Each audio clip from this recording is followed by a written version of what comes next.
Selamat pagi Bu Jati, nama saya Karen Zevanya dari kelas 12 IPS 1. Pada hari ini saya akan menceritakan teks sejarah Kasunanan Surakarta. Selamat menyaksikan. Keraton Surakarta Hadiningrat atau sering disebut dengan Keraton Kasunan didirikan oleh Susuhunan Pakubuwono II pada tahun 1744 sebagai pengganti Keraton Kartasura yang rusak karena geger pecinan. Sudah menjadi ikon Dar. Latar belakang pendirian Kasunanan Surakarta adalah Kasunanan Surakarta Hadiningrat berdiri setelah konflik panjang yang terjadi Kesultanan Mataram Islam. Pusat pemerintahan awal Kesultanan Mataram Islam terletak di Mentaok, lalu setelah itu di Kota Gede, Yogyakarta. Pada tahun 1645 sampai 1677, tepatnya pada masa Amangkurat I, pusat pemerintahan tersebut pindah ke Pleret, yang sekarang ada di Kabupaten Bantul. Akan tetapi, setelah Pleret dikuasai pemberontakan dan dianggap tidak layak sebagai tempat pemerintahan, Amangkurat II mendirikan kerajaan baru di Wonokarto dan berganti nama menjadi Kartasura. Keraton baru ini dibangun mulai tahun 1679 dan kemudian dikenal dengan nama Kasunanan Kartasura Hadiningrat. Kasunanan ini terus melahirkan penerus tahta hingga Pakubuwono II.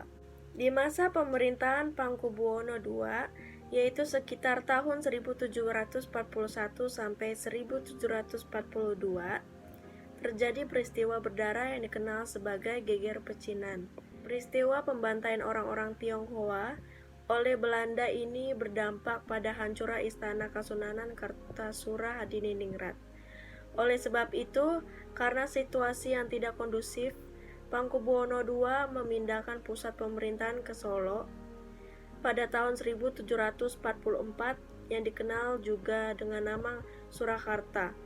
Dari sinilah sejarah Surakarta Hadiningrat dimulai. Pada penghujung tahun 1749, Pakubuwono II terserang penyakit sehingga kedaulatan Kasunanan Surakarta Hadiningrat harus dialihkan ke VOC di bawah pimpinan Belanda. Sejak itu, Belanda memegang peran sebagai pemberi izin penobatan raja-raja keturunan Mataram. Sebelumnya, Pangeran Mangkubumi yang merupakan saudara tiri Pakubuwono II menuntut tahta Kasunan Surakarta Hadiningrat. Akan tetapi karena tidak ingin mengalihkan kekuasaan, Pakubuwono II justru menunjuk Raden Mas Suryadi, putranya, sebagai putra mahkota. Pada tanggal 15 Desember 1749, sang putra mahkota dilantik oleh VOC yang diwakili oleh Baron von Hohendorf dengan gelar Sri Susuhunan Pakubuwono III. Sebelum sang ayah meninggal pada 20 Desember 1749, meneruskan sejarah Surakarta, tidak terima akan keputusan diangkatnya Raden Mas Suryadi, Pangeran Mangkubumi meninggalkan istana dan mendirikan pemerintahan sendiri di Yogyakarta untuk menandingi Kasunanan Surakarta. Kerajaannya terus berkembang apalagi setelah ia bergabung dengan Raden Mas Said. Di sisi lain, Belanda mulai khawatir akibat meluasnya kekuasaan Pangeran Mangkubumi.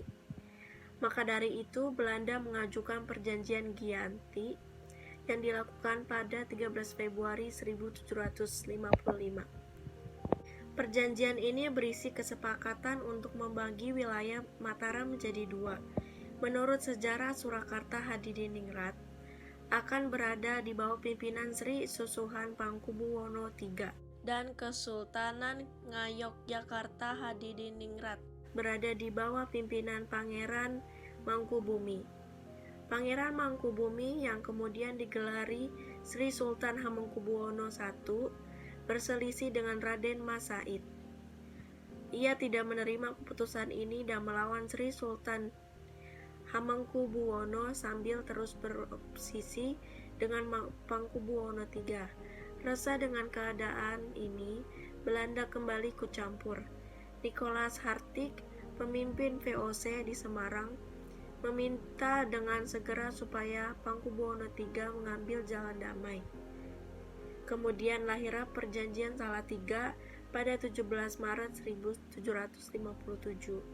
Perjanjian ini tidak menguntungkan sejarah Surakarta secara geografis. Sejarah Surakarta mengalami babak baru saat penerus tahta Kasunan Surakarta Hadiningrat, berikutnya Sri Susuhan Pakubuwono IV menjabat. Ia adalah pimpinan yang sangat membenci penjajah. Karena ia berpaham kejawen, pejabat istana yang tidak sepaham dengannya kemudian disingkirkan. Para pejabat istana yang tidak terima akan perlakuan Pakubuwono IV meminta bantuan VOC untuk melawan Pakubuwono IV. VOC bekerja sama dengan Hamengkubuwono I dan Mangkunegara I untuk mengepung istana Kasunan Surakarta Hadiningrat. Pengepungan ini dikenal dalam sejarah Surakarta sebagai peristiwa Pakepung. Pada 26 November 1790, Pakubuwono IV kalah dan menyerahkan para penasehatnya untuk diasingkan oleh VOC. Terlepas dari perjanjian yang menyatakan bahwa tidak boleh ada aksi saling serang oleh Hamengkubuwono I, Mangkunegara I, dan Pakubuwono IV, Pakubuwono IV masih berambisi untuk menyatukan wilayah Yogyakarta ke dalam satu pusat, membuat sejarah Surakarta Hadiningrat baru. Pada tahun 1814, Pakubuwono IV bekerja sama dengan tentara Sepoy yang dibawa Inggris untuk melawan Inggris, sekaligus menduduki Kesultanan Yogyakarta Hadiningrat.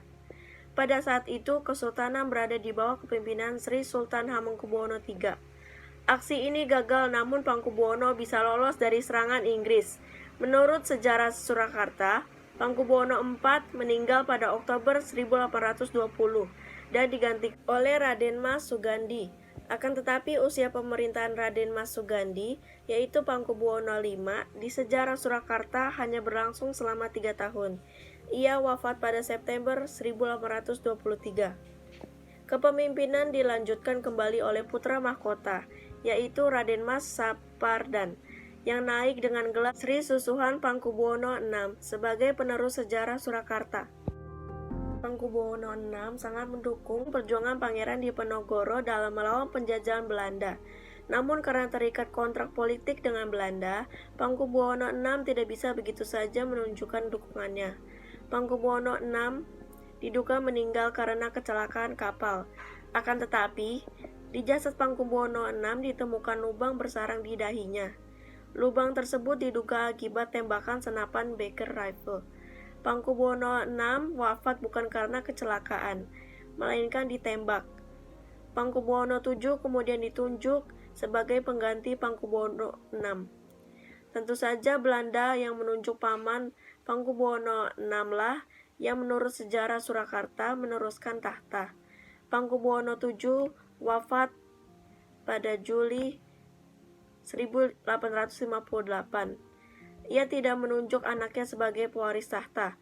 Justru menurut sejarah Surakarta, yang dinobatkan sebagai raja berikutnya adalah sang kakak, yaitu Raden Mas Kusen dengan gelar Sri Susuhan Pakubuwono VIII. Pemerintahannya berlangsung selama 3 tahun saja, karena pada tanggal Desember 1861 sang raja meninggal dunia. Penerus tahta sejarah Surakarta Hadiningrat selanjutnya adalah Raden Mas Duksino, putra Pakubuwono VI. Pemerintahan Pakubuwono IX ini disebut sebagai zaman yang penuh keadilan dan kebijaksanaan. Setelah meninggal, Pakubuwono IX digantikan oleh Raden Mas Malikul Kusno, sang putra mahkota. Pakubuwono X mengisi kekuasaannya dengan kebesaran tradisi dan sekaligus memulai babak baru lagi sejarah Surakarta Hadiningrat yang memasuki era modern di abad ke-20. Raden Mas Antasena adalah penerus sejarah Surakarta selanjutnya. Beliau dinobatkan dengan gelar Sri Susuhan Pakubuwono IX pada April 1939. Pada saat itu, tentara Jepang mulai masuk menggantikan Belanda. Pakubuwono IX wafat sesaat sebelum Indonesia merdeka. Ia digantikan oleh putranya, Raden Mas Suryaguritna, sebagai Pakubuwono XII. Pakubuwono XII adalah raja terakhir dalam sejarah Surakarta. Berbarengan dengan merdekanya Indonesia, Surakarta Hadiningrat bergabung dengan Indonesia dan secara otomatis tunduk terhadap peraturan republik. Sekian dari video saya tentang teks sejarah Kasunanan Surakarta. Terima kasih.